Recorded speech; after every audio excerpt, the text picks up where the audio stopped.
Hey there, nerds. Jimmy Palmquist here, and I wanted to get to the heart of a little pet peeve of mine. And it's essentially websites who pretend to be nerdy, talk about nerdy things, but whenever I go to their website and read their articles, I realize they have no idea what they're talking about. And a lot of these are just straight clickbait, have a great headline, you go there and you're like, what in the hell are they talking about? And this happens a lot on Movie Pilot, because Movie Pilot is sort of a accumulation of other articles and stuff. You don't really have to have a website or any talent, actually. But this is driving me nuts. And there was a great review of an article written on Huffington Post about Star Wars The Force Awakens. And I don't remember who the reviewer was, but he wrote a critical review of The Force Awakens and made these specific points at how it was a silly movie. And I don't remember the gentleman's name that retorted all of them, because he was not a writer. He even said so in the film. And it was just great breakdown, and he was complaining about this millennial who was trying to write about things he didn't know about. Now, I don't know if this is the same case, but it really ticked me off when I clicked on it. It's on grunge.com, and this is how bad it is. It wasn't even written, or it's not credited to a specific person. It's Grunge staff is who gets credit. And the article was, why Deadpool could mean big problems for Fox and Marvel. Curious. I love the character Deadpool from the comic books, not from Wolverine Origins. So, man, I want to know what the problem could be. I hope this isn't going to be a problem. Holy crap, this article was bad. Just bad. One, grammar. Really, people? Really? Check over your work. Get the grammar. There are 3 versions of two. TWO, which is a number, TO, and TOO. They somehow, I can kind of forgive it was TO versus TOO, but they somehow wrote TOO when it should have been TWO. A number. A number. Anywho, so one of the problems was the events in Deadpool the movie take place after the events of X-Men Apocalypse. But Deadpool is released first, and the world in which Deadpool lives, everything's fine. Except, obviously, Deadpool. But the world itself is still there working like we see it every day. Whereas the world of X-Men Apocalypse, which is set in the 80s, is being threatened by Apocalypse. So, the concern is, well, we know everything's going to be fine. Because obviously the world of Deadpool, everything's fine. Because it's contemporary. One, really? I don't think I'm going to go into the movie theater thinking that. 2, are you shocked that the good guys win?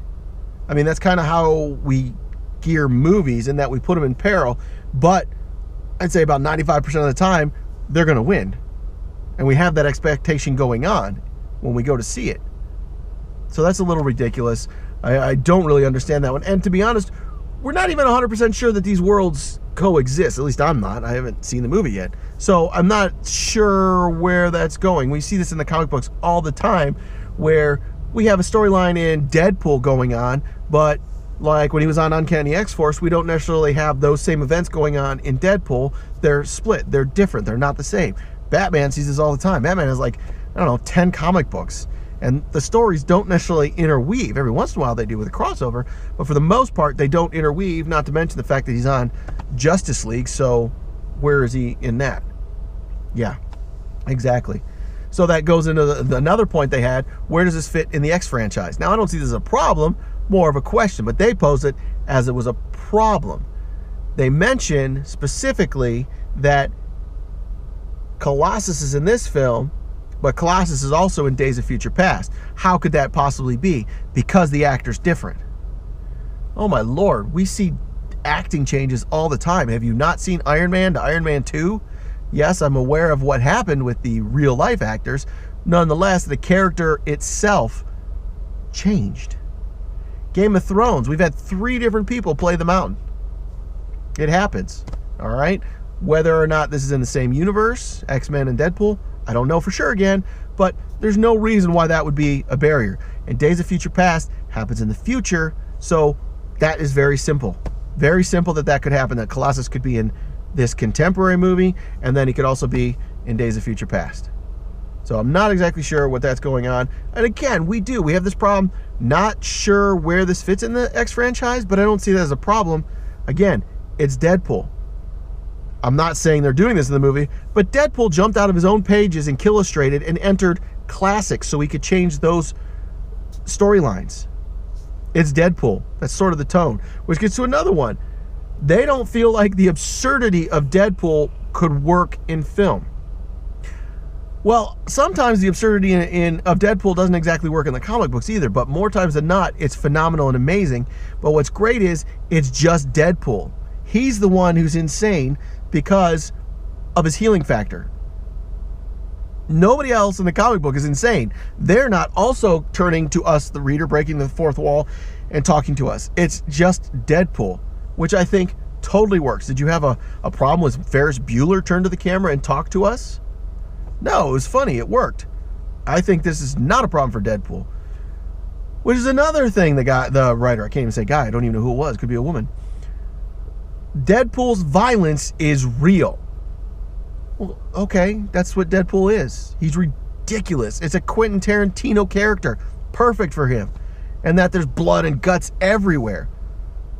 But I guess this writer has a problem with, well, then how can you go watch the next Captain America film? Because in Captain America, they don't actually show the violence. Two different properties. Who cares? When Blade came out, we saw tons of violence, tons of blood. It was rated R. Not a problem seeing other superhero movies. Not that there were a ton back then. But I don't see this as a problem. You go to Deadpool, you know it's Deadpool. It's going to be rated R. It is rated R. You know that's what you're getting. I don't see the problem there. The last one, I'm sorry, there were two other ones that really bugged me. They claimed it was the worst era of comic books. Okay, I will admit, there were things going in the comic book industry in the 90s that were awful. Specifically, all the variant covers, all the different things they were putting on the covers, the foils and all that stuff. Yes, I agree. There was a glut. It was a problem. Marvel went bankrupt over it. How do I know this, do you say? Because I own stock in Marvel and I received all the updates. And when you buy something at a certain price and it goes down to almost zero and gets, I believe it at the time, even got kicked off the New York Stock Exchange. Yeah, that's pretty embarrassing. And you know, I own that. But now I'm proud to say I own Disney stock because of it. But yes, it was bad.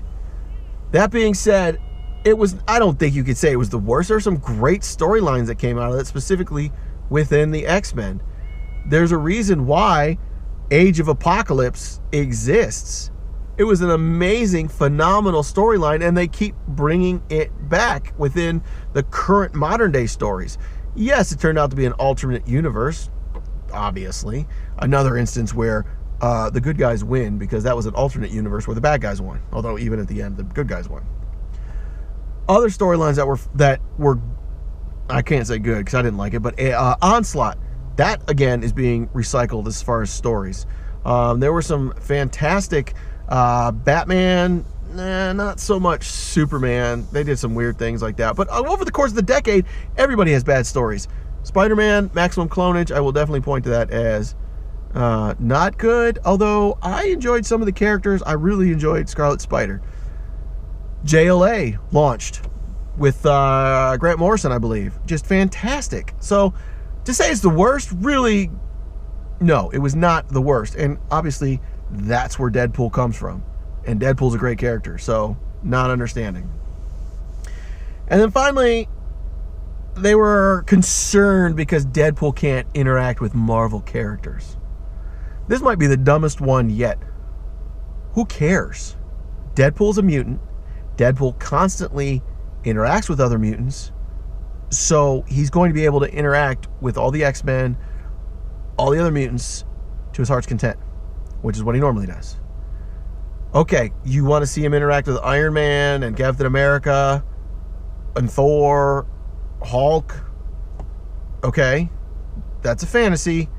Go write some fan fiction. Not a big deal for the studios themselves. In fact, Deadpool, most of his interaction, as far as I'm concerned and know, is with Cable, who is a mutant. I love the interaction he has with Cable. It's fantastic. So to see more of that would be great. And as far as I know, we're having an X-Force movie come out. So to have Deadpool, part of that would be great. There was a great series by Rick Remender called Uncanny X-Force, where Deadpool was on that team. And it was a great team. And it was blood and guts and phenomenal. Loved it. Would love to see that happen. It won't, but I'd love to see something like that happen. So to say that you're concerned you're not going to be able to see him interact with Hulk, Iron Man, Thor, Scarlet Witch, whoever else you think, well, I don't see that as a big deal.